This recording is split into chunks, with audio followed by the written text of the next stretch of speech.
Hitman's Wife's Bodyguard. I don't know if it's Hitman's Wife's Bodyguard or The Hitman's Wife's Bodyguard. The title is not my favorite.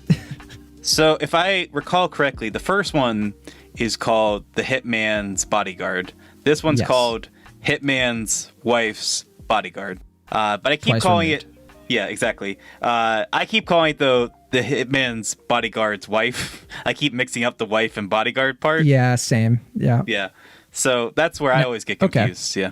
So this is an interesting one. So this is a sequel to the 2017 film, The Hitman's Bodyguard. I don't remember if we covered it on Cinemaholics, but I know you did see it. So you might have talked about it. I did not see it, though.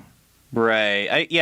I don't remember talking about it on the show, but if I saw it in 2017, I probably talked about it on this show at some point. Well, clearly, when the top 10 of the year, you had to bring it up. Oh, for sure. Yeah, it was right up there with the cream of the crop. Yeah. Right. Yeah. There was Killing of a Sacred Deer and Brigsby Bear, and then, The Hitman's Wife.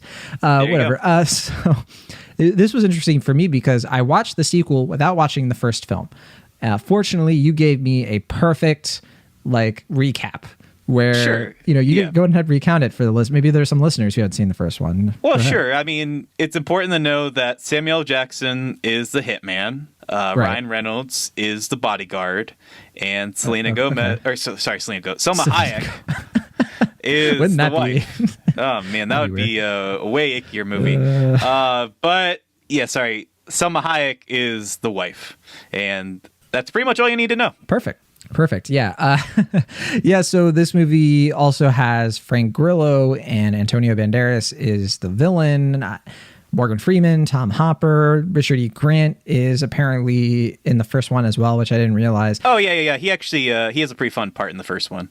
Okay. So the sense that I got from this movie is that, and based on what I've heard from other people, is that Salma Hayek's character has a scene or two in the first film that kind of stood out as being momentary, maybe this film's not so bad moments.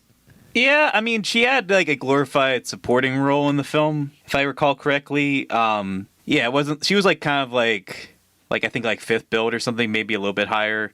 But she did her moments definitely stood out more than most other things in that film, which is and also really a pretty mediocre, forgettable film by and large. Sure. Well, this one is going a little bit farther. It's taking her character and expanding that role, in a sort of. So that's what I'm saying. It's apparently people liked her enough in the first one where they're well, let's really bring her into the second one, make her a bigger part of the movie. That's the sense that I'm getting anyway. Yeah, I thought you were saying let's make it more forgettable, more mediocre, which I think would also be true. I have to be honest with you. I do not understand the plot of this movie. I don't know if it's because I didn't see the first one. Here are the things I understand. Ryan Reynolds is a bodyguard, and there's this goofy in-world joke of bodyguards are this insider club. He's a triple rated one. Sort of, it's like a John Wick kind of thing, a little bit, where it's a world where bodyguards are taken very seriously and stuff. But it's which I liked that whole idea. But it's not really they don't really commit to that bit either in either films, really. It's just kind of half-assed both times. So I think the idea could be funny, but they just don't really do much with it.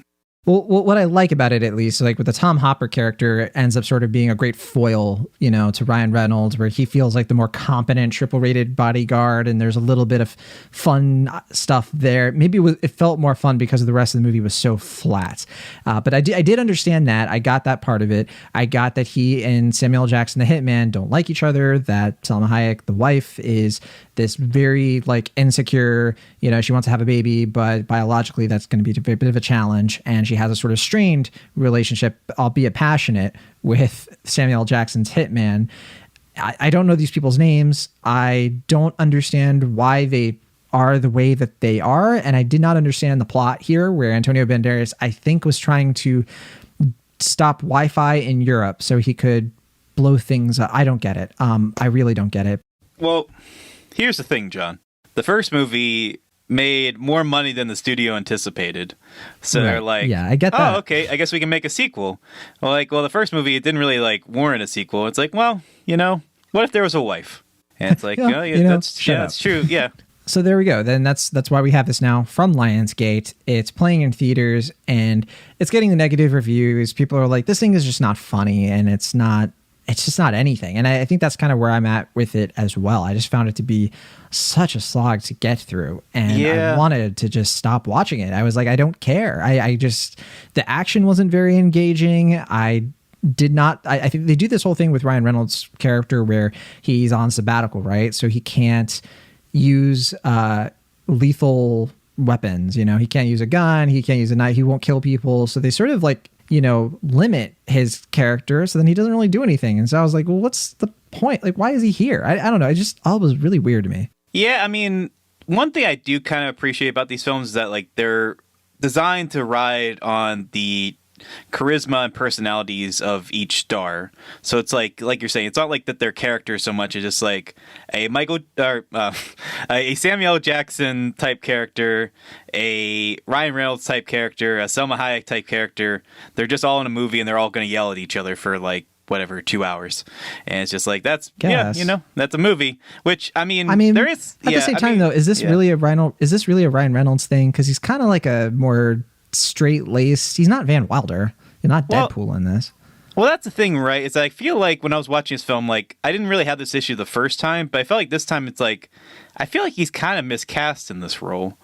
It's just because, like, with Ryan Reynolds, like, he's supposed to be, like, kind of dorky at times, like, a little geeky, but, like, sheepishly so, and he, like, tries to, like, overcompensate. Kind of like the Lego movie Emmett, a little bit, sort of. Right?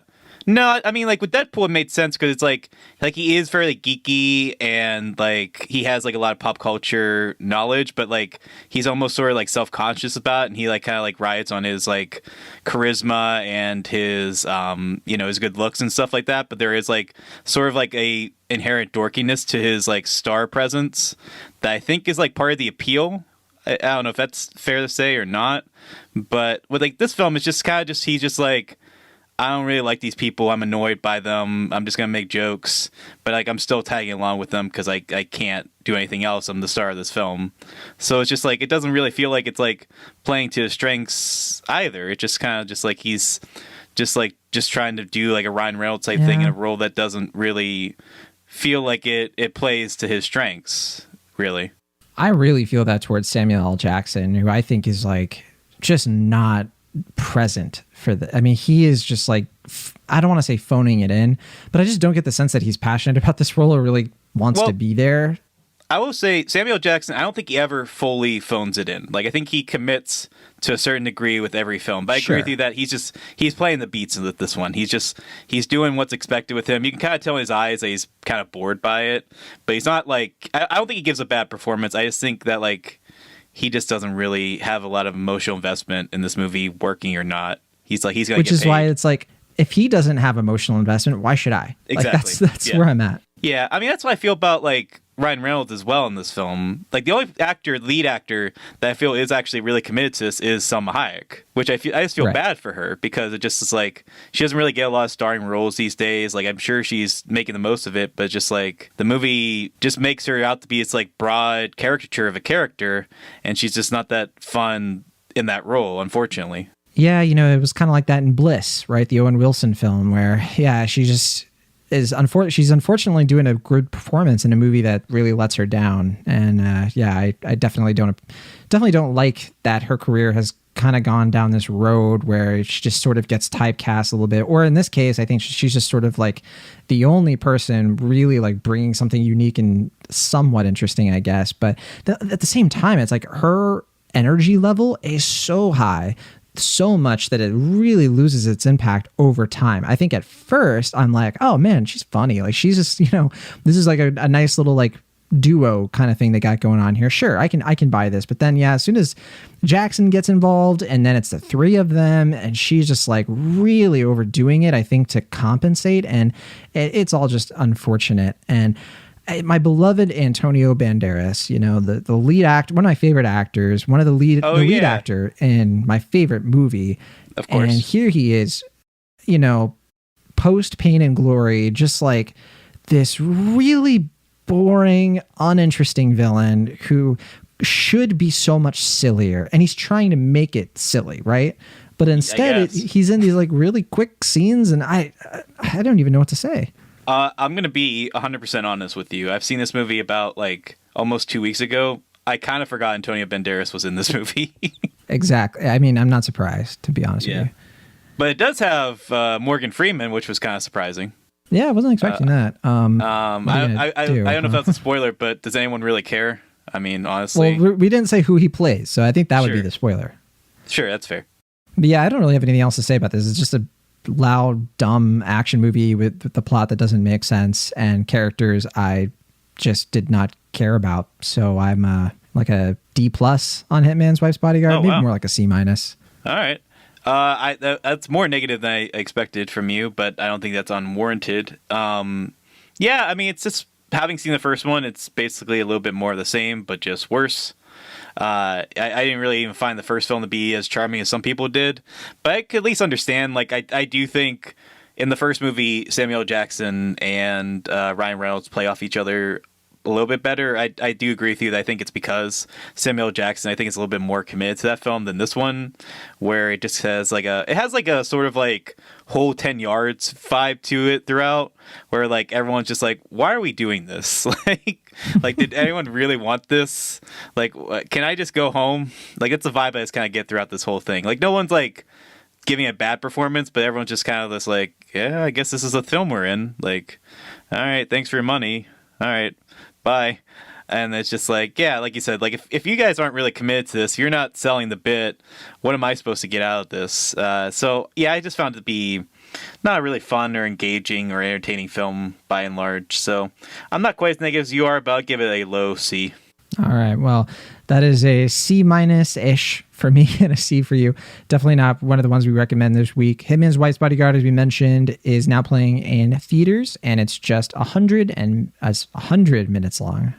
I'll restate that because I tripped.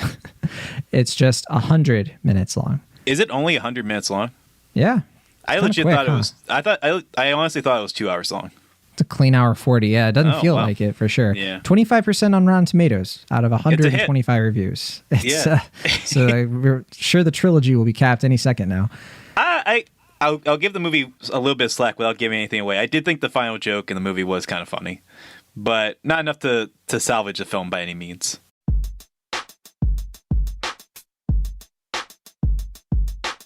Thank you so much for listening to our show. Be sure to subscribe to Cinemaholics on your favorite podcast app of choice or find us on YouTube. See you all next time.